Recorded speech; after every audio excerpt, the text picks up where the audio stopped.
lot of people, a lot of listeners, you're a people pleaser. I'm a people pleaser. It helps you assimilate to tribes. It's a good thing that you're a people pleaser. But the key is you've got to learn to say no to most things. Because if you're saying yes to everyone, you're essentially saying no to everybody. Because you're not going to be able to give your full self. So if you say yes to everything and everyone, honestly, you're saying no to everybody. Because you're not going to be able to do your best. Because you spread yourself too thin. So think of a mindset of a surgeon. They're only allowed to work certain hours because at a certain point in time, they become a detriment to the patient. And so you got to think of your time like a surgeon, that you only have so many yeses. So you really want to protect those yeses for the big thing. Our deepest fear is that we are powerful beyond measure. I will live every day as if there were a microphone tucked under my tongue. It's great to get in the game, but don't get in the game till you understand the rules till you're an insider. Your life changes when you begin having a different conversation in your head. What we need to do in radically deep problems is propose radically visionary solutions. Because the people who are crazy enough to think they can change the world are the ones who do. Greetings everyone, my name is Julie Masters and you are listening to another episode of Inside Influence, in which I delve into the minds of some of the world's most fascinating influencers or experts in influence to get to the bottom of what it really takes to own your voice and then amplify it to drive an industry, a conversation, a movement, or a nation. Now here's today's question. What's holding you back from focus? You know, most of us would have started this year with hopefully some clarity on what we want to set into motion. The goals we want to kick, the freedom we want to create, the impact and influence that we want to build. And yet, what if I told you that the key to achieving any of those intentions actually lied in a commitment to doing less rather than more? My guest today is the king of getting maximum impact with minimum distraction. Erik Qualman is a 5 times #1 bestselling author and speaker, having performed in over 55 countries and reached a grand total of over 50 million people. His books, #1, Socialnomics, How Social Media Transforms the Way We Live and Do Business. #2, Digital Leader, 5 Simple Keys to Success and Influence. And his latest, #3, The Focus Project, the not so simple art of doing less. They have all been on the CEO list of must-reads pretty much since their published date. He was also, little known fact, voted the second most likable author in the world behind Harry Potter's J.K. Rowling. No small feat. You know, Erik's work first caught my attention a few years ago, when a video that he had created seemed like it was just everywhere. It was being played on loop by every influencer, industry expert, and CEO that I know. Literally every conference I attended or spoke at, somebody played Erik's video from the stage. Now that video was called Socialnomics, and it was a viral video trailer for what would become his best-selling book of the same name. It was a 2-minute visual feast with a killer soundtrack detailing everything that you need to know and couldn't have imagined, or basically, you know, couldn't get your head around about the rise of social media. Now, if you haven't seen it, or you want to see a book trailer that literally created a bestseller, check it out in Google. Just type in Socialnomics, it'll be the first one to come up. So, needless to say, I tracked him down and I convinced him to let me pick his brain. In this conversation, we dive into how he created Socialnomics and the keys to using content for massive cut-through. Here's the hint, has a lot to do with making the complex simple. The story behind his legendary lime green glasses.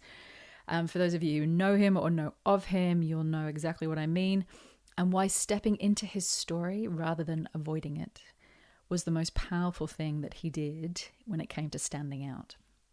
Why he wrote The Focus Project, as he terms it, anti-venom to his first book. A journey that began when he noticed his own inability to focus in a world of social media and digital distraction, and exactly what he decided to do about it. What's on his not-to-do list right now? I highly suggest you add this to your list of questions for successful people if you ever sit down with anyone. You can learn way more from learning what it is that someone is committed not to doing than what they're hoping to attempt. And finally, the advice he gives his own children about how to manage their focus and make a mark in a world of never-ending distraction. You know, the biggest piece of gold I got out of this conversation was one question. And it's one question that I have since repeated to a number of people in my inner circle who are just looking for some more clarity at the moment. And that question is this: what's the one thing that if I do it well will make everything else easier or not necessary? What's the one thing that if I do it well will make everything else either easier or not necessary? Now, if you answered that question, then you need to focus like your life depends on it. On a quick note, you will notice that the sound quality in some of Erik's answers struggles in a few places. You know, we do our best every time to pick up on sound issues, prevent them, and correct them when we can. Thank you, John, our amazing editor. However, sometimes we just have to go with what we have because the content is just way too powerful to lose. Believe me on this one, it's worth working through it on a few little sections. So, stride on, cycle out, drive safe, or just plug in and let the world do what it does for a while and enjoy the unique brain that is Erik Qualman.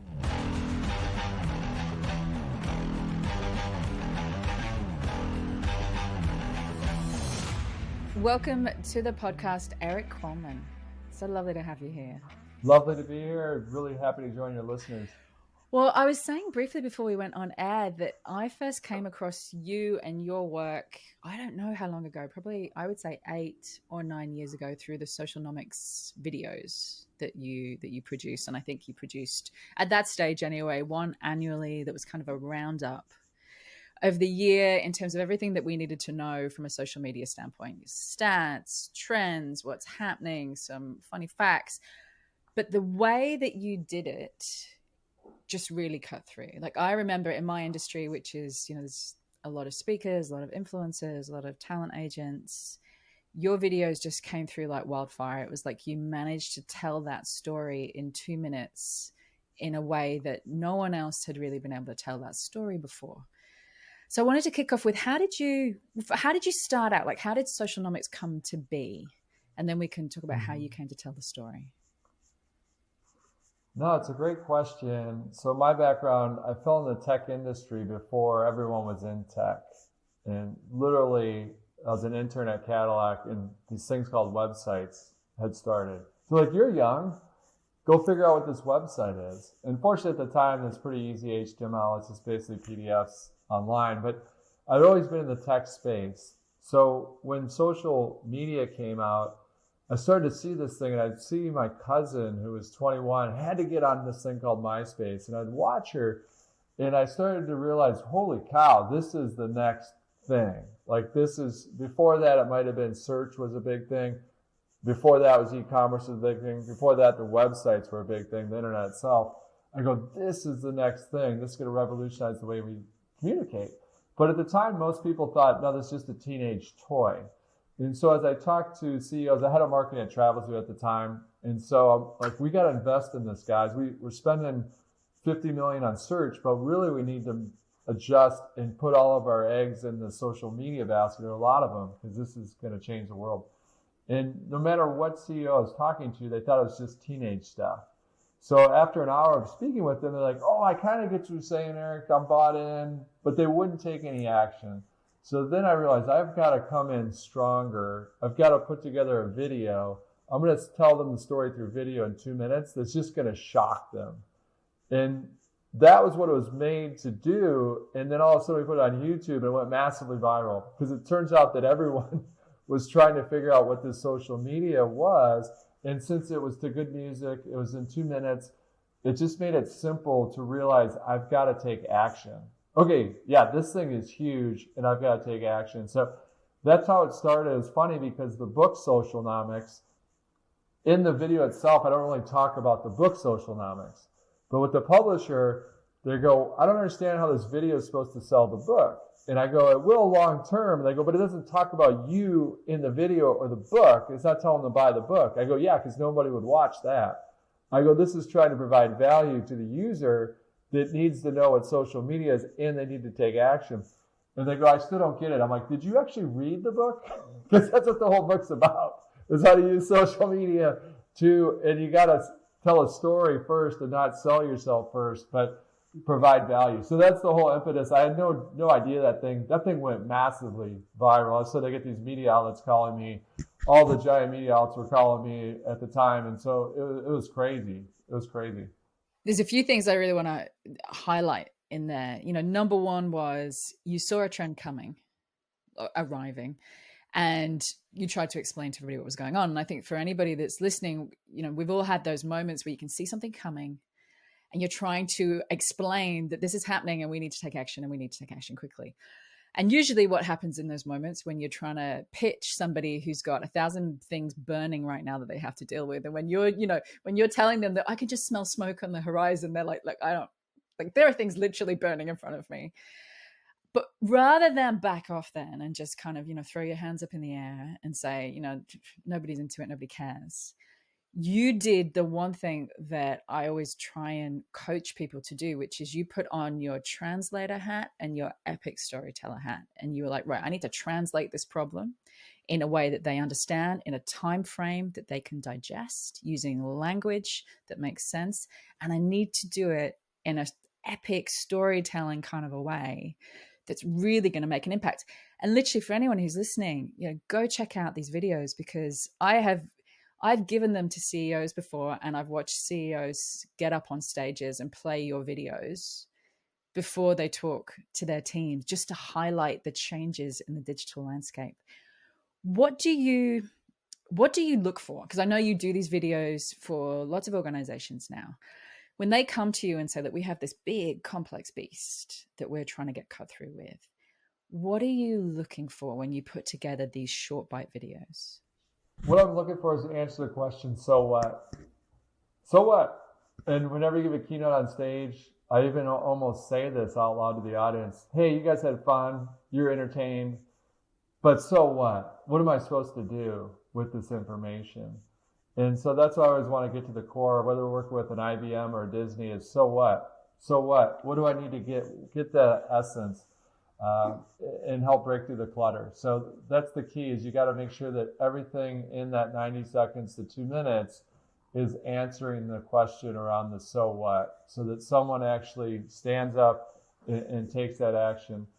It's funny because you mentioned the video. It was crazy. I'd see on Twitter, if I have to see Erik Qualman's video one more time to start a conference, I'm going to get sick. That was kind of funny. That's like, you're laughing. Or people are texting me that do me. They're like, I'm in Australia and your name just came up on the screen in this video. So it's kind of funny just to see that it was being used so often. But funny story about us doing videos for other folks is literally I got a phone call that said, hey, do you do these for the organizations? And I'm Mr. Green Jeans. I go, no, I just did it for this one time. I just put it together.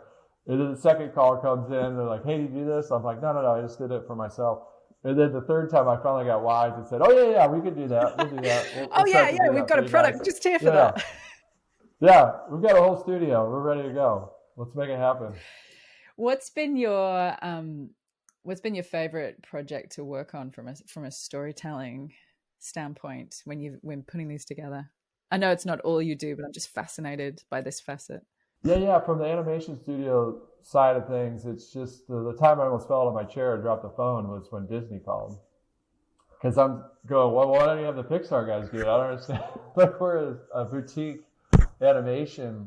And then it made sense because I'd worked at big companies before. And they said, well, the Pixar guys are going to charge us internally, so it's going to be more expensive. But mostly that's going to be a 2-year wait list to get them to do anything. And also we want an outside voice. So obviously, you're an expert storyteller. A lot of times it's hard to see, the picture when you're inside the frame. And so it's really about getting that outside script writer to go, that's not important. I know you love that because you worked on that product, but no one cares about that outside of your organization. This is what they care about. This is the so what.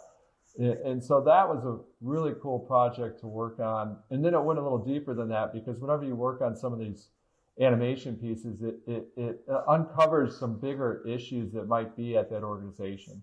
So, for example, at Disney, they're starting to, at the time they were wrestling with all this technology change, and they wanted us to show that they're actually a digital company, that they had these magic passes that you could actually have a wristband and it would open your door. You could charge food to it. You know, you could get your photo pass, that they were a very digital company, which they were. But then on other sides of the coin, they're wrestling. So for example, most of you listeners out there, you've been to Disney World. When you get to Disney World, you're going to take that iconic photo in front of Cinderella's castle. Well, historically, that's a professional Disney employee that's taking that photo. That photo is going to cost you $25. It's well lit. Boom, you've got it. Well, now everyone has these really high-level HD cameras. They come in to the park. So now there's a potential issue because they're wrestling with, wait, are we going to cannibalize this product? Everyone's trying to get a picture in front of their castle, but now it's messing up our professional photographer. Should we ban phones in the park or ban phones in that area? Because sometimes there's a problem on the ride. And so then I'm working on this animated piece, but since I was physically in Orlando at the time, they go, well, let's bring this guy down. He's external. Because I was doing a lot of digital coaching at the time as well. So I just walked down there and I go, we can talk about hours and have good arguments, but at the end of the day, Disney, it's like, what does the customer want? How many of you have kids? Everyone raises their hand. I'm like, all right, you're in the park. Pretend you don't work for Disney. You come to the park and you want that picture in front of the castle and you want to take it with your phone. That's what you want to do, right? And they're like, yeah. I go, how'd that experience be if you weren't allowed to use your phone or weren't allowed to use it in that area? And they're like, oh, that makes sense. Then the lawyers pipe up, because then it becomes a question of, okay, the phones are allowed in the park, but now can they take a picture in front of Cinderella? Well, what would you do if you're a parent? Yeah, you'd want to take that picture. Okay. But they're going to mess up maybe the professional shot. Okay, let's unpeel that a little bit. Let's walk that back. What about the professional actually taking the picture with the person's phone? Oh, that'd be good for the parent, but then the lawyer starts piping up at the end of the table. Well, what if they drop the phone or they erase the photos? I'm like, blah, blah, blah. I go, there's a lot of things. I go, but at the end of the day, that patron, that customer, that parent's not going to understand that legal piece. All they're going to understand is that they came to Disney and that Disney is not nice to their customers because you wouldn't, as a person standing there, take a picture with their phone. And then the revenue officer said, we're going to lose millions of dollars on these $25 photos. And I go, yeah, but you're going to get all this free marketing from them posting it on social. So that's going to be, and if someone's going to cannibalize, there's an old saying, if someone's going to eat your lunch, it might as well be you. I go, this is going to happen. So you might as well proactively be on front of it. And then all of a sudden, a year later, Disney becomes the most Instagram place in the world. So that's millions and millions and millions of dollars of free advertising that you couldn't even script it any better. But you can see how difficult that decision is if you're inside the bottle, right? It's impossible to see the label. And so that's what I love about projects, to your question, is not only the animation itself, but often it uncovers deeper levels of things that can be done better at organizations. So yeah, I completely agree with you. It's really hard sometimes to see what's on the label on the jar when you're inside the jar, and getting that outside perspective. But if you have to do it, and we talk a lot about everything needs a trailer, right? Like you need a trailer for your idea. You need a short form version of the movement you're trying to push. You need a trailer of your business because we have short attention spans. And if you can't give it to us in 2 minutes, we're not interested in the 20-minute, 2-hour, 2-day version of affairs. So you said you start off with the question, why? Like, why does anybody care? Are there any other questions that 2 minutes has to answer other than that? Or do you just go hard, double down on that question? Yeah, I mean, it's funny because I teach a class at Northwestern. And so part of that class, when we're talking about digital leadership, is these folks are super smart, master level class. They're executives at their organizations, but all of us are in sales, whether you like it or not. If you're trying to get your kid to eat green beans, you're in sales. If you're trying to get your nonprofit for people to kind of come to that charity event, you're in sales. You're trying to get them to that event. And so when you think about a storytelling, there's a lot of different ways to do it that get fairly complex for my simple mind. And so whenever I'm storytelling, I want what's the situation and what's the action and what's the result. So situation, action, result. If it's in the past, if it's a vision I'm trying to sell, then it's vision, action, result. And so more times than not, if you're at an organization, you've got to paint the picture so they get excited. Here's the vision of where we want to be. Here's the action on how we get there. And then most importantly, for most businesses, they're interested in the result. If we do this, what's the outcome? And so when it comes to storytelling, that's a great framework to use. If it's happened in the past, it's situation, action, result. So the story I just told at Disney, the situation was there's new technology. There's people bringing phones in the park. We don't know what to do because we take pictures in front of Cinderella's castle. And then the decision becomes the action is we're going to allow these phones in there and we're going to allow our professional photographers to take that photo of the family. We might lose money. So the result is we lose money on this side of the business, but we got all this free exposure on social media like Instagram that we actually made X amount of revenue. So always think through that framework of vision, action, result if it's in the future, or situation, action, result if it's a story that you're telling from the past. Love that. Love that. I want to just segue to a strange place for a second. I want to talk about your green glasses. If anyone who's watching the video, you'll be able to see these incredible green glasses. If you can't and you're listening to the audio, then, Google Erik and you'll see them very quickly. How did that come about? Because I know that was a journey for you. Mm-hmm. It has been a journey that continues, and it's a good example of things happening for you, not to you. That took me a long time to learn, 15 years actually. Most email addresses, it's your first initial last name, so it's Erik Qualman, first initial E, last name Qualman. It's an email address of Equal Man, and I did not like it, borderline hated it for the first 15 years of my career, because you might be an intern at Cadillac in Detroit, and we need coffee for the meeting. Well, Equal Man, he sounds like a superhero, you can go get it, you're super fast. And so I didn't like it for 15 years.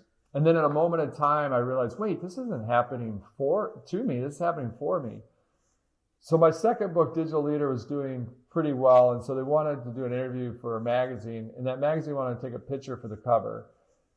And they asked me, hey, you have an interesting email address and website address of equalman.com. Do you mind if we give you some Clark Kent, like Superman glasses, since it sounds like a superhero?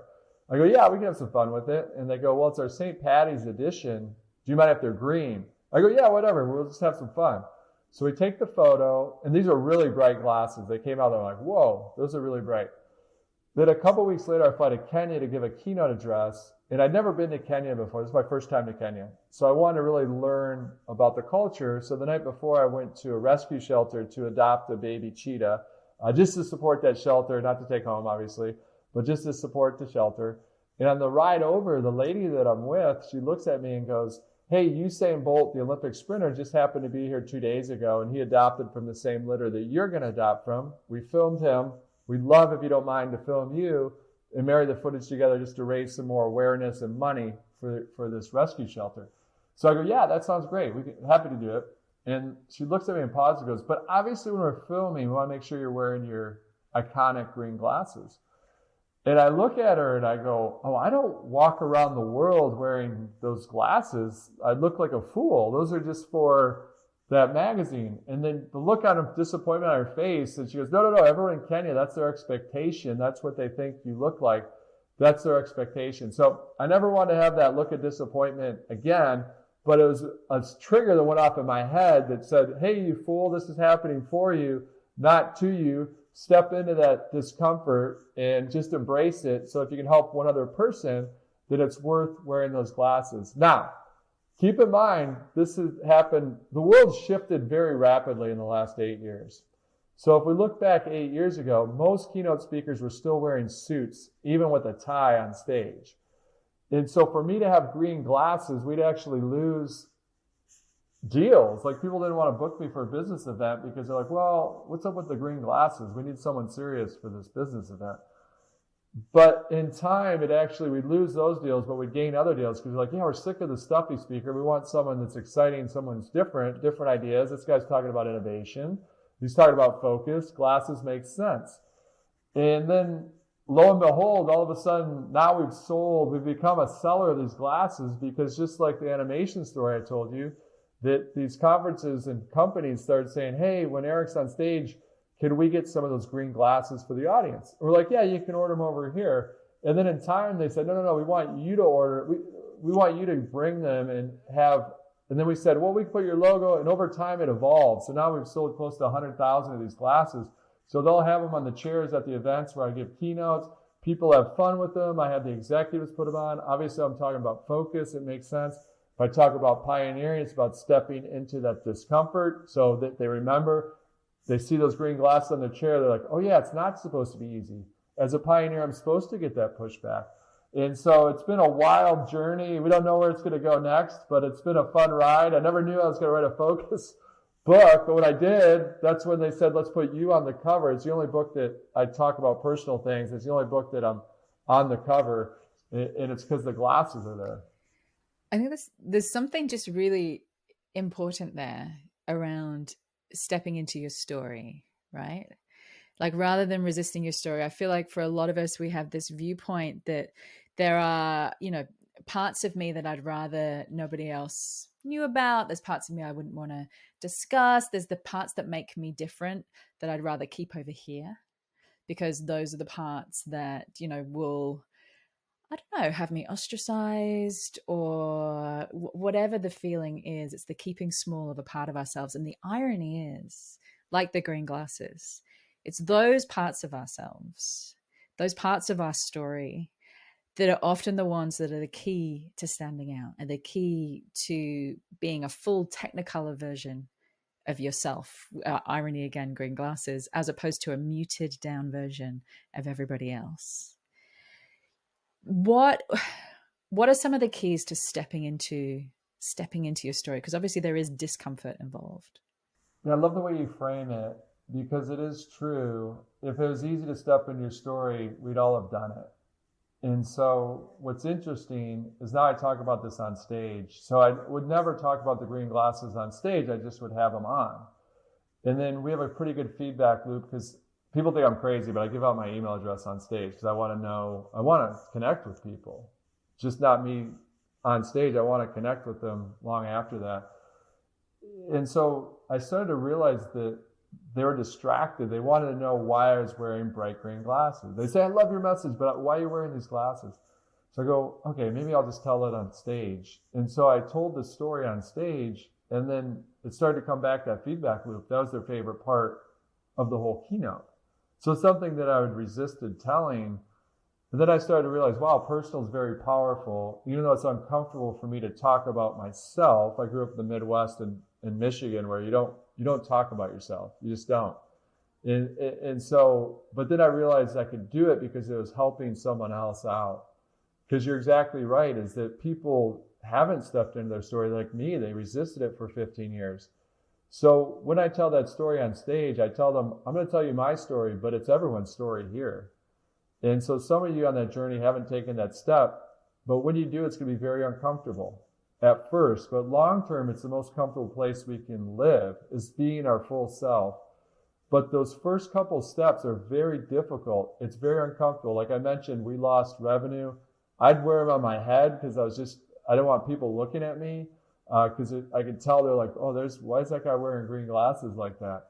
And now I've worn them enough, I forget that I'm wearing them, and some people say, I love your glasses, or they won't love them. So it's very binary.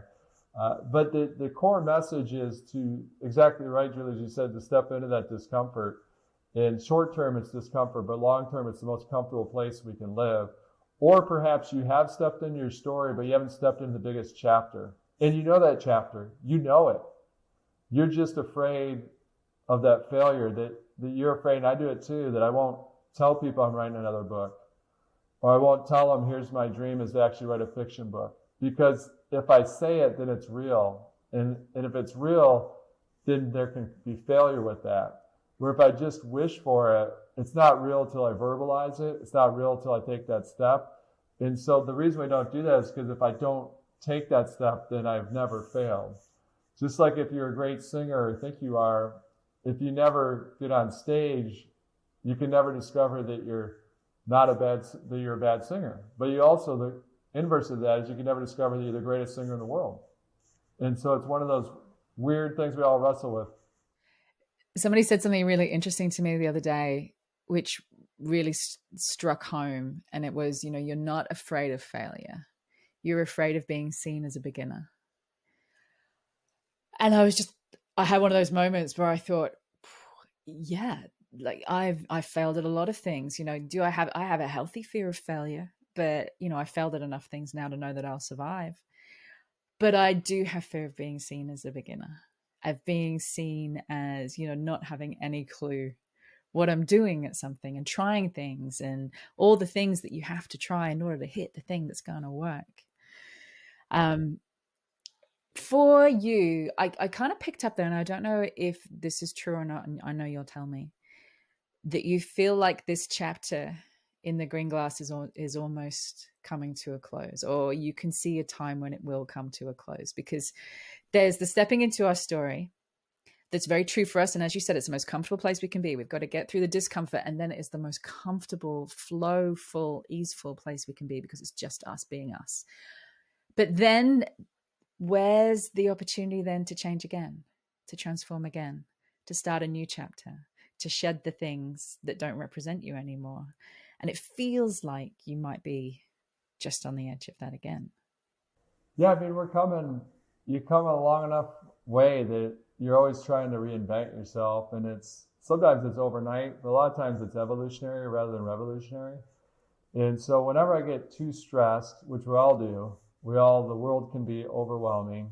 I'm very Christian. And so when you look at it from a lens, no matter what your faith is, just if you have a higher power, it gives you a little bit of relief that you don't control everything.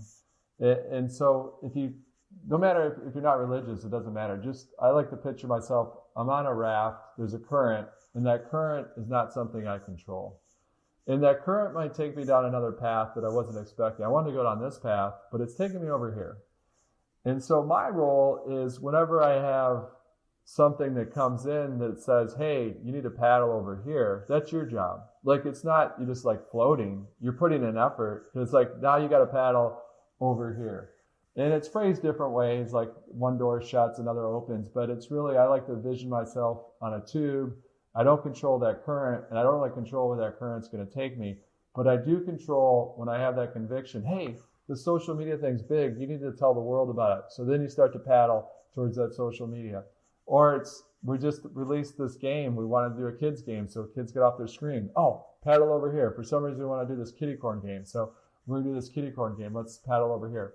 Or the Focus Project is a lot different than the previous books. The other 5 books are very technical per se. I don't talk about myself, it's not personal at all. Where the Focus Project was very personal, because I was struggling with focus. My hair was on fire. So that's why it's called the project. I wanted to undertake this project to help myself out.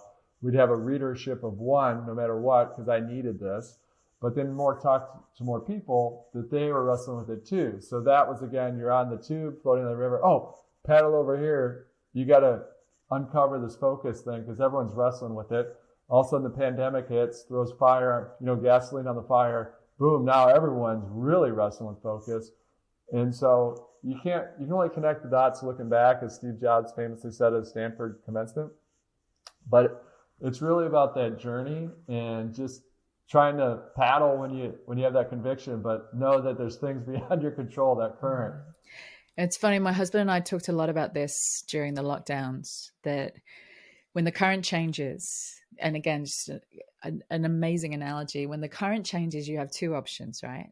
You can either paddle with the current, or you can try and paddle or swim against the current. And guess who's going to win? It's not going to be you.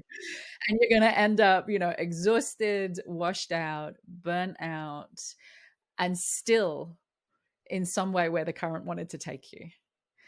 And so it's this beautiful dance, which I don't know that I do well all of the time. I know I don't actually do it well all of the time. this beautiful dance between feeling into where the momentum and the movement is taking to you, showing up and doing the paddling, and letting go of where you thought you were going, or where you thought this was taking you, or where you envisaged it was taking you. What have you learned? What have you learned about, and we're going to get onto focus projects in a second, but what have you learned about letting go in that? Yeah, I think the key is that you take the time to scream, take the time to let it out, take the time to yell, behind closed doors preferably. But yeah, let whatever your outlet is to kind of like go, that is not that's not the place I was expecting to go. I wanted to go over here. And so shout it out, didn't go as you expected, get that out. And then I like to take more of the scientific method of, well, that's interesting. Let's learn from that. And you can apply that to a lot of things in life. You know, I grew up playing sport. I still do. So in tennis, while the opponent might get frustrated, I want to make sure they don't see that. I never want to overtly show them my frustration. And so what I'll do is I mishit a shot. I'm like, well, that's interesting. Why that shot went in the net? Why did it go in the net? Trying to figure it out. Maybe my feet weren't right and trying to figure that out. Or on the opponent's side, okay, I'm losing to this guy because I keep serving it down the middle. Let's test this out and serve it wide and see if that helps. And so a good metaphor for life, a lot of sports, is that if you use that scientific approach, often that can kind of release that stress. But we all encounter that stress. We're not like Obi-Wan Kenobi. We've got to like yell. You got to like let it out. Like, man, I did not expect this. This is not what I was expecting. Why is my book not selling? Or I spent 2 years writing this and it's not going to sell. And then you can only look back because it pushes you to some other angle. Like, no, you should write this piece, or you should do more on the animation side, or you should do, XYZ. So it's always fascinating. I love the scream it out. Like, it's been one of my words for this year. Exhale. Just, you've got to exhale at some point. You've got to just let it out, process it, move it through before you try and fill fill the container with anything else. Like, you empty out the container first, and then you can fill it with more. But I don't feel like, we often take the time to do that. All right. I want to talk about the focus project. So many questions here. It's an incredible book, by the way. Congratulations. You can really feel like you wrote it as you said, a readership of one. Like, this was a project, something you were struggling with, and these are the tactics that you were trying out and the results that you were getting. Let's start with, how did it start? Because I know, I believe it started with a particular conversation. I mean, it just started because I was sitting there having a conversation with my wife and then a conversation with myself. Why is every day my hair on fire at the end of the day? And then I say, not going to happen tomorrow. Like, we envisioned that the tomorrow is going to be different. And that it was the same thing was happening. And I paused and I go, this is crazy. What have we built here as a business? Like, is it controlling me? Is this business now controlling? Did I build something that now controls me? And I paused and said, this is crazy because I'm the owner of this business. So don't I own my time? Why is my hair on fire every day?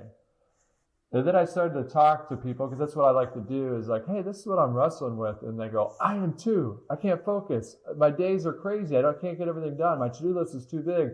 And I'm stressed out, and I don't feel like I'm giving my kids enough time. But then work's suffering, and then my family's suffering, and all these parts of my life, then I'm not working out. And I go, this is crazy. And so I was talking to a lot of people, and they shared the same thing. But what I want to look at is, I go, there's got to be a solve for this. And realizing that, wait, we're placed on this earth. What have I built when I can we control our own time, whether we think it or not, we do control our time. So then I wanted to look at institutional research and then also street science. I was going to this isn't a new problem. It's a lot more difficult because of the hyperconnectivity of today's world, but it's not a new problem. The more I researched it, so history doesn't repeat itself, but it does rhyme. And so I was looking back at the Stoics, and I was looking back, wow, this has gone back since the age of time that people can't focus on big things versus busy ones, and they're stressed out.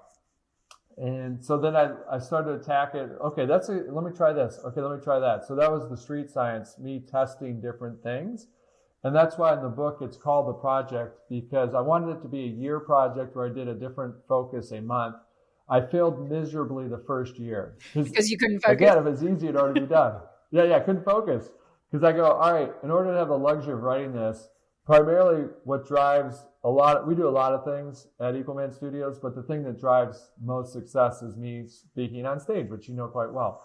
So me speaking on stage. So I go, in order for us to afford this luxury of this project where I can focus on a different thing per month, the first month I've absolutely got to nail me getting booked on stage for the year. Now, historically, we haven't done any outreach of sales. It's kind of been lucky that it's kind of come inbound. So this was not only a new approach, but also just a more intentional approach to us being speakers on stage, or me being on stage. So that's what I did. I failed 5 times. I go, all right, I'm going to carve out a half-hour day just to focus on sales. And then the first month, 18 minutes for the whole month. And I go, what the heck? I'm writing a book on this stuff. This is how hard it is. Oh, I'm getting pulled in every direction, and I'm going to the busy rather than the big. So 5 failed attempts. That's why it's a 2-year project. Then after the 5th time, the 2nd year, January 1, we finally got it right. And fortunately, it did work, because otherwise there's no book, right? If I don't get a lot of sales from that focus, and again, it's just a half-hour a day. So obviously, I do more than a half hour, but it's like I'm trying to do a minimum of 30 minutes a day. And it would go to 2 hours, but all of a sudden we had a record amount of sales, not only for January, but for the entire year, just by adjusting that focus.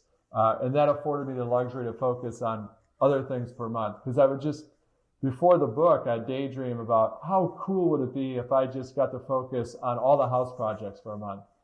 Whether that's dealing with the contractors, whether that's getting the new bed, whether it's organizing, getting things cleaned out.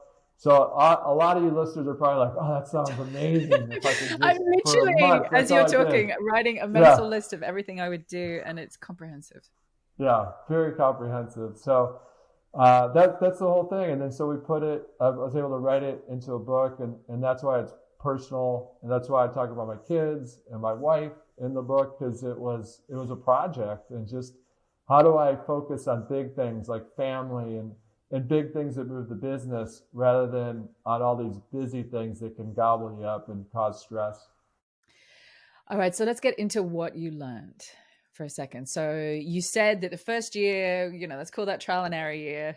It's the figuring it out year, or the figuring out what doesn't work. January 1, the next year, things start to change. What shifted?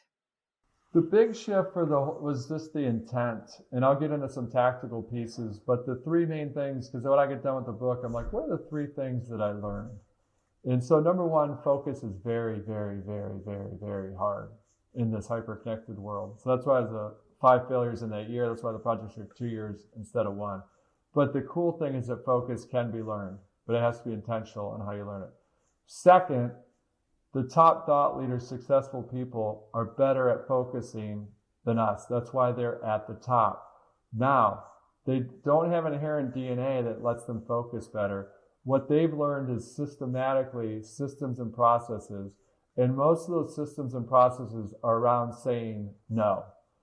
And we'll get into some of the tactical stuff, but one of the key takeaways, if it's not a hell yes, it should be a hell no. So if it's not a hell yes, it should be a hell no. So say no to almost everything, because that allows you to say yes to the big things. That's what successful people do and thought leaders do. And then last but not least, that it is progress, not perfection. I wrote a book on this. I did 2 years on this, a year where it was written about in the project. And the gravitational pull to this day, I always reference the book because the pull is strong. So it's about progress, not perfection. You're going to have days just like I do where that was not a very focused day. Give yourself some grace. Think about life as a roller coaster. The key is that long line over the years continues to go up, but there's dips over the months, over the days, over sometimes the years, the seasons. It's just making sure that long-term line continues to go up, but it's more like a roller coaster ride. So progress over perfection when it comes to focus. Give yourself some grace. Talk to me about the tactical. I want to know, so you've done the project now. What are some of the key parts of that project that are still part of your life today, that you're still doing, still using as part of your structure? So we just talked a little about, so if it's not a hell yes, it should be a hell no. So like a lot of people, a lot of listeners, you're a people pleaser. I'm a people pleaser. For most society, that does you well. It helps you assimilate to tribes. It's a good thing that you're a people pleaser.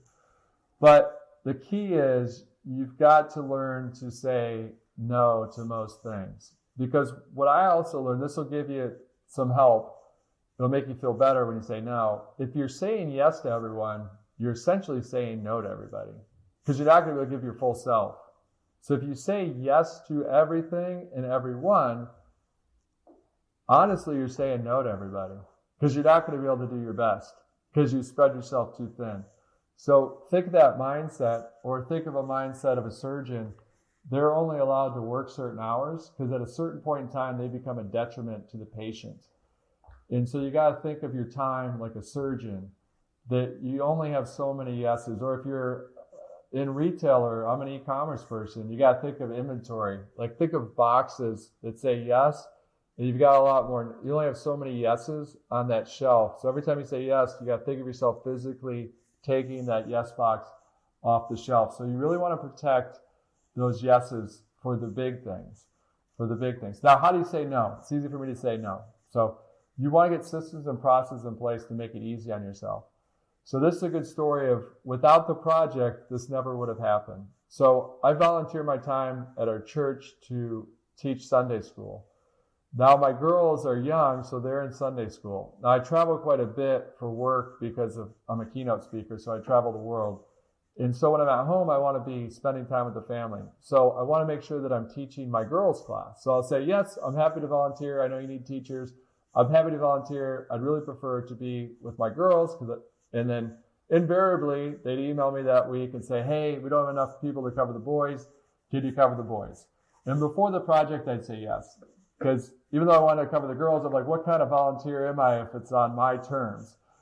But then I'm doing this project. So then it comes in, I'm like, I got to test this out. I'm talking about this in the book. This is my time, street science. Let's test it out. So they go, hey, can you do the boys? And I go, hey, I'd really like to help with the boys, but since I travel so much, I'm only going to be able to do the girls because I want to make sure I'm spending time with my girls when I'm in town. And so I'm like, yeah, I did it. Sweet. I sent that off. We're good. I can't believe I did that. I feel kind of bad because I'm like, this is a terrible volunteer. Just like, no, I'm not going to help you out. I'll only help you this way. So I feel bad, but net positive. I'm like, I did it. I said no. That's really good. Then I thought that was the end of it. Nope. 2 days later, same lady. Hey, I know you said no, but really we're in a tight spot because we know you've worked with the boys before. Could you handle the boys this weekend? And I go, man, this is the testing ground. But thankfully, I've got this book. I got to test it. So I literally copy and paste the same email that I wrote previously. So that's the system, process. Copy, paste it, send it back. This time she goes, all right, great. We've got Jill. She's going to cover the boys. And then this isn't always going to work out like this. Like my girls say, it's not always rainbows and unicorns. But it turns out that Jill actually enjoyed working with the boys better than the girls. So it actually worked out net best for all. But I was just really proud of myself as a people pleaser that I was able to do that. And that was liberating for me because then from there, I go, oh my gosh, this is so good that if it's not a hell yes, it should be a hell no. And then so I have a copy and paste email. If someone reaches out to me and it's not a hell yes, then I just copy and paste and say, hey, this is a great opportunity. I'm honored that you reached out to me to do this opportunity, but I apologize. I'm not going to be able to do it because I'm heads down writing this next book or whatever it is I'm working on that I do want to do. And I'm not leaving it open. That's another learning. It's not like, hey, I can't do it this week because guess what? Next week, they're going to reach out to you. So if it's not a hell yes, it's a hell no for all time, right? You just want to be quick and to the point. Now, on the other side of that, when we do the research, that's actually good for the recipient. They're not, the best thing is they get a yes. But the second best thing is a definitive no. Because then they're not holding a spot. Or if they're in sales, they're not talking about you on the pipeline for a couple of weeks. Hey, this person's kind of interested. I think we're going to sell it to them. And then it's a long no. That's the worst no. They didn't get to move on. They're spending time on you. Or they're waiting for your answer. So they weren't able to get another volunteer, so to speak, for if you're at a charity. So anyways, that sharp, short no is actually the second best gift that you can give someone if they're asking you for a favor. I love what you did there when you broke down the no. You started with respect and appreciation. I really appreciate you bringing this to me. And then you made it about you rather than about them, which is, it's not about you. It's not about your opportunity. I am working on something at the moment that I want to give my 100% focus to, or I want to spend more time with my family or whatever it happens to be. So I'm going to have to, regretfully decline on this occasion. I wish you all the best with your project. And as you said, closed door. No, you know what? Maybe check in with me a little bit later. Maybe, which I am a classic for doing. Maybe talk to me a bit towards the end of the year. Maybe get back in touch next year. And then you free up everybody's energy, right? Like you free up your energy because you've said no, you can move on, and you free up them to go and explore something that's going to work out better for them in the long run. Somebody who's able to give it their undivided attention. I want to talk about the idea of attacking the morning. I've tried multiple different ways of doing this in my career, and I can't say that I've hit on a winning formula just yet. So I'm really curious. Firstly, what do you mean when you say attacking the morning, and what does that look like? What have you come to put into place here? So I would say attack the day before it attacks you.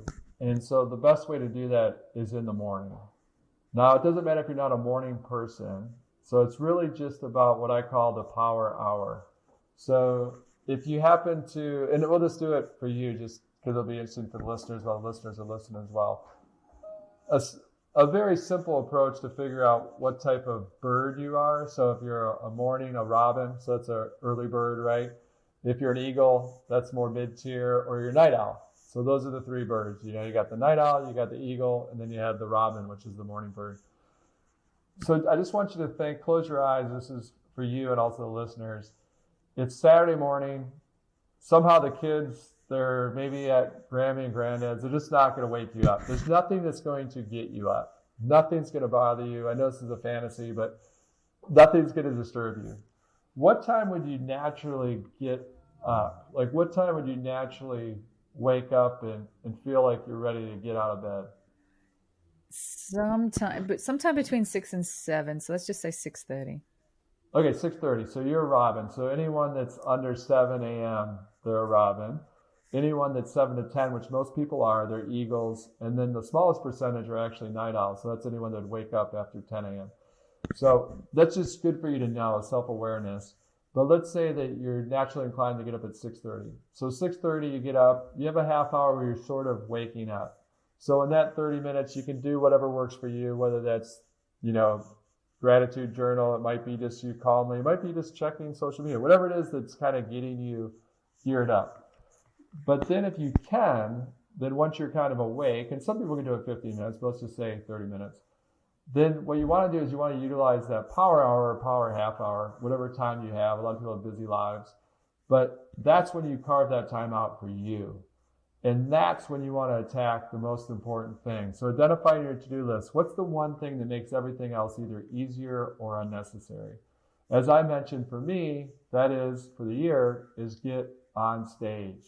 And so I'm going to look at that to-do list. Which of these, if I do get on stage, it makes everything else easier. Book sales, glasses sales, whatever we're trying to do, impact on people, connections. And so you want to look down that list and ask yourself, what's the one thing that makes everything else either easier or unnecessary? That's what you want to attack in that power hour. You want to attack it before the day attacks you. Then you do that. You're playing with house money the rest of the day. You've attacked the thing that probably you didn't want to do, to be honest. It's probably the one thing. Answering email is pretty easy. So save that for later when you're tired. Use your brain when it's at the highest power and your energy's at the highest power. Attack the day before. Everything that's going to go crazy is going to go crazy. Like I interviewed this lady, she's 52. She's really good CEO, turnaround CEO. And she goes, Erik, it's crazy, but it didn't happen until my 50th birthday. I always woke up hoping nothing bad or nothing unexpected would happen in that day, which makes sense. And then she goes, but after 50 years of my birthday, I realized that day had never come. All those days, those currents we're talking about had gotten shifted. And so instead of approaching the day like I hope nothing bizarre happens or bad happens, I wake up and go, can't wait to see what challenges are facing me. They'll make me better today and how I attack those challenges. So she's not a masochist. It's just she realized that's the wrong approach, to wake up and just hope that the day is going to go perfectly planned. That day had never come for her. So circling back, it's really, you got to attack the day before all those challenges start to take place. So then you're playing with house money. Oh, I'm writing a book. Okay, so I spent 30 minutes writing. Okay, I did the most important thing today. I did that. The day might get sideways where I don't feel like I have control, but that's okay because I did that 30 minutes in the morning. I attacked that one thing that's so important. I used to have, I've lost it now, but when I had a big team, when I had a big global team, I used to have the 11 o'clock rule, 11 a.m. So, at that stage, I had calls from the US probably about 5 until kind of 7 a.m. in the morning. And then, I'd have breakfast, get ready. This is before kids. But that time between about 8 and 11, I didn't get into my emails. I didn't do anything reactive. I just attacked the priorities that I wanted to work on, because my theory was, and it didn't always work out, my theory was that if I can do what I need to do before 11, so no meetings, no emails, between 11 and 12, I can still get back to people via email, which means I've still got back to them that morning. If they email me the prior day, I've still got back to them the next morning. But I carve out between 3 to 2 hours every single day to work on the things that are important to me. And, the team knows it. There's no meetings prior to that time. That is time where I just get stuff done. And then the rest of the day can be the rest of the day, like the challenges, the disruptions, the fires to put out, the child who's homesick, the rest of the day can be the rest of the day. But I just love that concept of attacking your morning, or optimizing your morning, like getting it done before it happens to you. But I love that you're intentional at that point from 8 to 11. And sometimes it's honestly a death to a loved one, to where you drop everything. You drop everything, you go to be with the family, you go to the funeral, and you're out of pocket for 4-5 days. You don't do work at all because you're just 100% focused in that moment. And then you realize, hey, the world continued without me. And so even though in my mind I think I can't afford just to devote 8 to 11 to myself or to these projects that I think are the most important, but it gives you that realization. You're like, I was gone 5 days. It didn't do a thing. So I can definitely do 3 hours a day, to where it's just, I'm shut off. I'm focused, like deeply focused on the things that matter. You've talked before about a to-do list and a not to-do list, and getting really clear on on each. And I'm guessing, your not to-do list should be much bigger than your to-do list. What's on your not to-do list right now? Like, how do you structure that? Not to-do list for sure is not to answer email in the morning. So that should not be the first thing you do, because you can do that when your brain's tired later. So that's on the not to-do list. On the not to-do list, as we mentioned, is saying yes to everything. Like, chalk up, kind of take pride in saying no, saying it the right way, being polite and being respectful. But that's also on the not to-do list, saying yes to everything. Sometimes it can be specific. So for a long time, when social media, like you mentioned with the videos, so people are reaching out to me, hey, big companies, big brands, can you run our social media? Like, I would do coaching for a day, but they're like, no, we want you and your team to run our social campaigns. And I would say, no. And then finally I go, I don't know how long this opportunity is going to be available. It doesn't feel like it's in my DNA. Like, Gary Vaynerchuk's running VaynerMedia. Like, that's just not my thing, I don't think, to run a big agency. But I go, it's not really fair to my team. Let me go ask the team. They're like, let's do it. I go, look, I'm not going to be able to help much. I'm like, my head's down over here on this other stuff. Like, you're going to have to run it. This is like not easy to do. You sure you want to do it? Yeah, let's do it.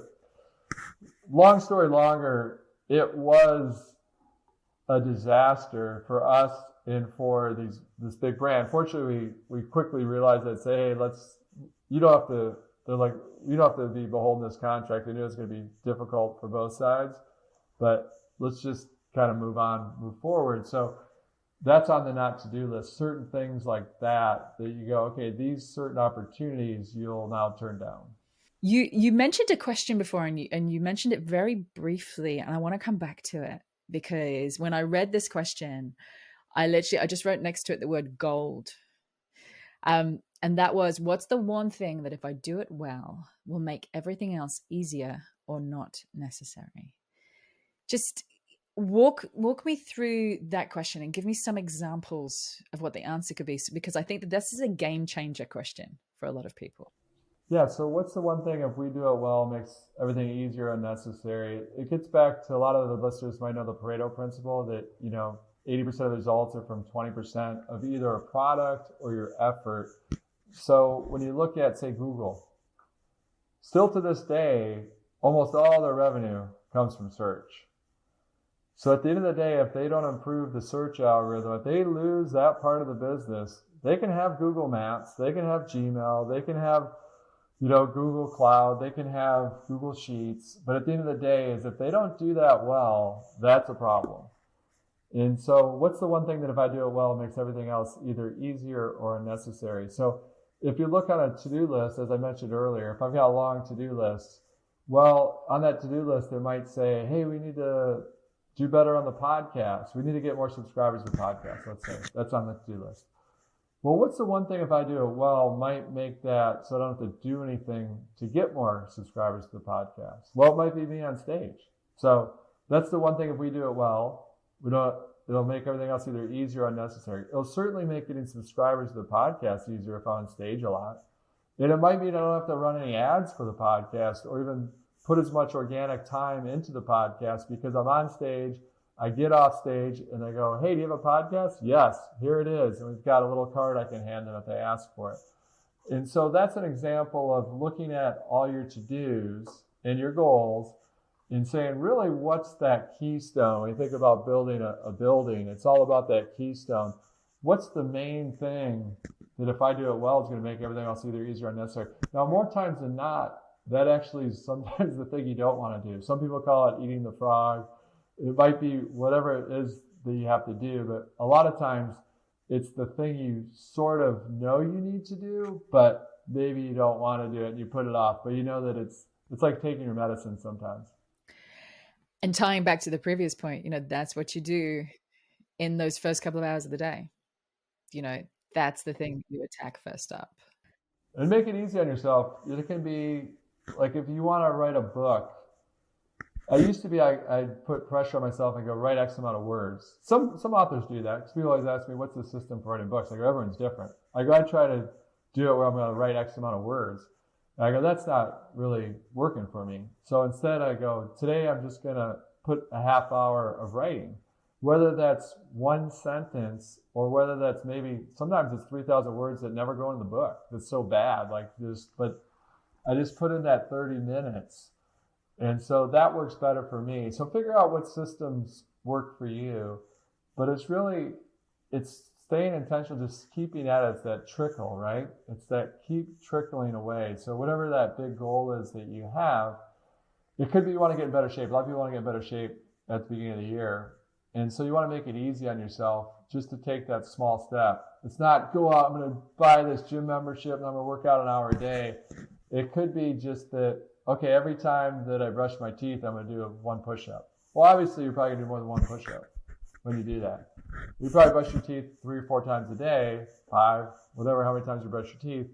But that's a good approach, is to make it small bites, chunks, and it's the small steps that really lead to those giant leaps. I'm curious because you've got a family. We were talking about your kids before we came on air. You've got a massive speaking schedule. You've got the studios. You're writing books. For me, as someone who has young children and runs a business and has a podcast, and there's constantly this, I don't want to call it tension, but it's a dance. Let's call it a dance. It's a dance between the being out in the world and the being here and present for the tiny things. There's the big thoughts, big ideas, big stages, and then here and present and awake, the discipline of attention for the tiny little things like, the wobbly tooth or the sock that's not right. How do you How do you dance that dance? How have you learned to dance that dance? I've been lucky because early on I identified that some of my peers, it's you do you. And so I know that at the end of this short span that we're here, that I'm not going to look back and go, man, I wish I would have taken 5 more speaking deals. Or I wish I would have made X amount more money.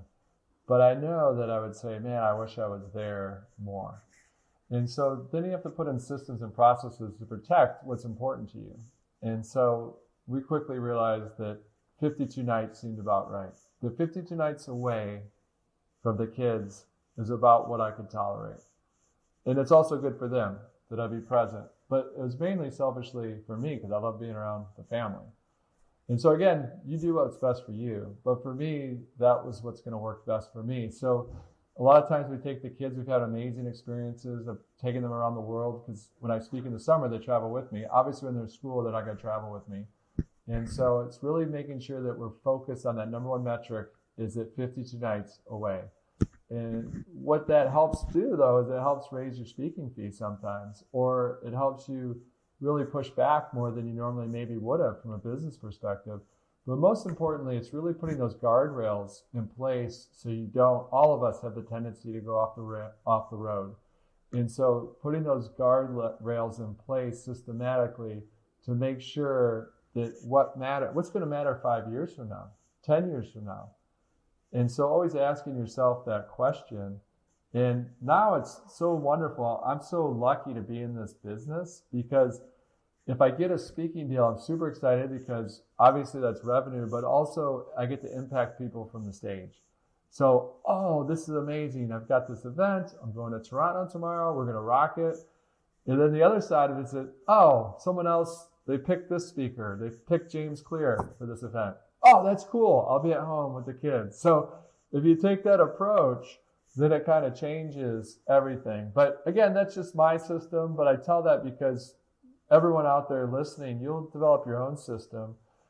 And at the end of each day, basically, I try to do this. And this is crazy. I'm going to tell you because it only takes 60 seconds. There's days I don't do this. It's like, how do you not do that? 60 seconds. So on a Google spreadsheet, I write down there, was it a +1 day, a +2, or +3? -1, -2, -3. And then next to that, I write down why. Why was it a +2 day? Why was it such a good day? Or -2, why was it a -2? Like you felt like the world, you didn't have any control. What was it? And you'll start to see those patterns over time. And over time, you see what matters to you, what brings you joy. And so then you start to be more intentional with your time. And so that's a good system to use as well, is to write that down each and every day. And over time, you're going to see a pattern. And pattern recognition, for me, it's like spending time with my kids is the thing I love to do the most, spending time with my family. And so then that helps formulate your to-do list and your not to-do list. One of my last questions, I just want to stick on the parenthood thing for now, because I feel like when you look at it from the lens of either parenthood or mentorship or relationships with younger generations, it really crystallizes our thinking for some reason. You obviously wrote Socialnomics, which was about this coming wave, that this tsunami that is not getting any slower of digital proliferation in our lives, social media, everything else, when we're meta.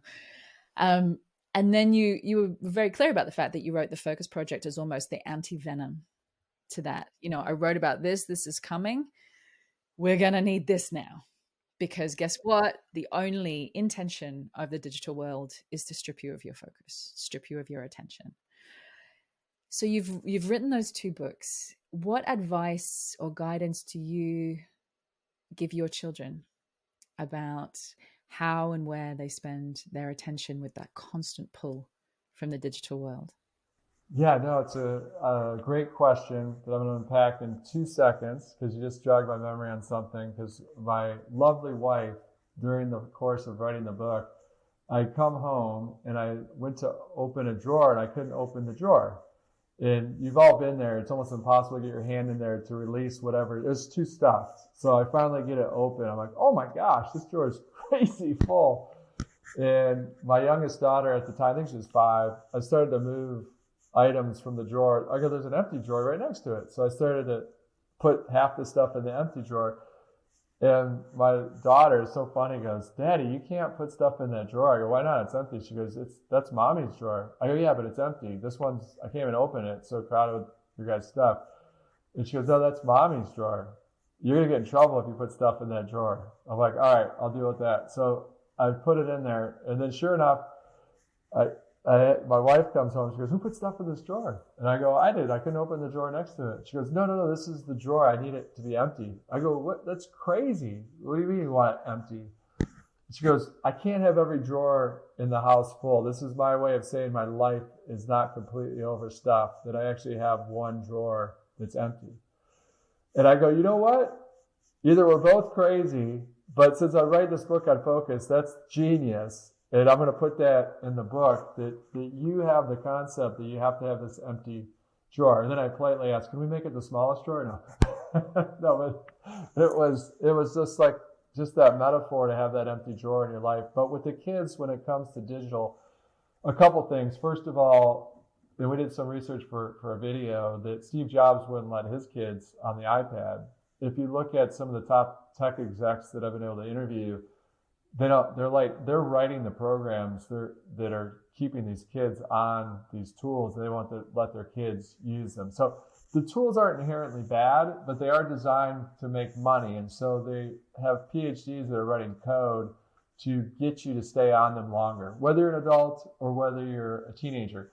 Now, the issue is with the teens, their prefrontal cortex isn't developed, so they're at a bigger disadvantage. But still, adults get addicted to these things as well. So my approach is to let them know that these tools are good, that these tools, if you use them well, are good. They can connect the world. You can understand people better because it's removing time and distance, that you can connect with more people, but that it's a balance, that it truly is that you have to limit, and you can't replace face-to-face. But when time and distance and safety are an issue, these tools are great to use to connect with people, but you cannot replace that face-to-face. And so we've been fortunate, knock on wood, to date, but it's really just about not making it say no, because they're going to want it more, but just kind of walking them through scenarios before they happen. Hey, it's fine. We're going to let you can go on Instagram. We trust you. You can handle it.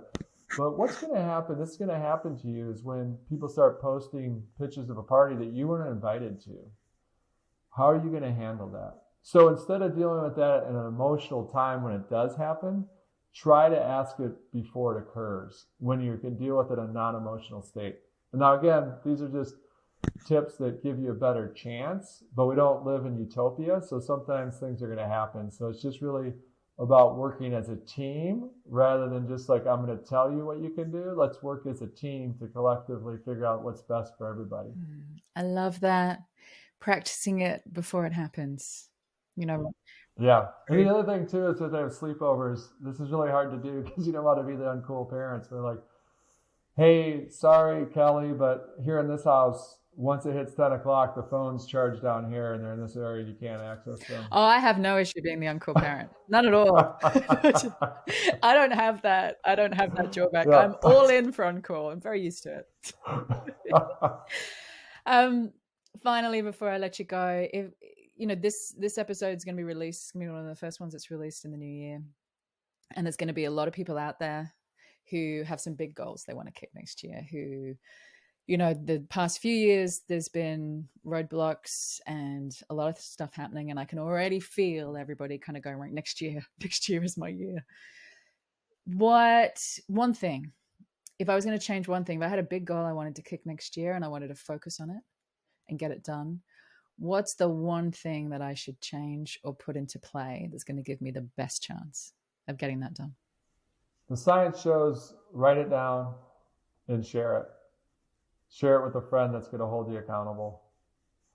When you do that, you go from 7% chance. If you write it down and then share it, there's other steps involved, but if you do those two, it increases it over 50% chance you're going to get it done. And so that's the key, is to share it. That's the hardest thing to do because now you're committed. And that person's going to hold you accountable. You're like, oh no, see Julie, I told her I was writing a book, or I told her I was going to run this marathon, and now, oh, there she is at the supermarket. Oh God, she's going to ask me about this. I'm going to get you. I'm going to hold you accountable. Oh, well, Erik, thank you. Thank you so much for your time and for all of the work. Like I said, I've been an avid follower for nearly a decade now, and your work just continues to go from world class to world class to world class. So an absolute pleasure being able to unpack it with you today. No, such an honor. I'm glad we're finally able to connect. This is so wonderful, and keep being a light out there. You're changing everyone's life. So I love your journey. It's just an inspiration to all of us. So thank you so much. Thank you. Thanks so much for listening. I hope you enjoyed this episode and have seized hold of at least one tool, idea, or mindset that will help you start raising your own level of influence. Now, for those of you who want to take the next step in your journey or would just love a roadmap to becoming the most influential voice, idea, or brand in your space, then I have good news. You can now download the latest updated version of my ebook, The Influencer Code, from my website, juliemasters.com. Also, there's a link in the show notes. Just pop in your email address, and I promise I will not spam you, but it is jam-packed full of ideas, tools, and case studies that I have come across in my now 20 plus years of doing this work. Not to mention the 7 areas and 7 core questions that I have found to be hands down the most valuable when it comes to immediately lifting your ability to make an impact. Download it, keep it, share it, juice it for all it is worth. I hope it makes a massive difference in both your career and your business. Thank you always to my co-founder and the main brain behind this podcast, Lauren Kelly. You kick my butt in all the right ways. Thank you for making it happen. And if you did enjoy the show, then we would love you to share this podcast and leave us a review on iTunes, Google, Stitcher, whatever your platform of choice happens to be. And don't forget to subscribe to make sure that you never miss an episode.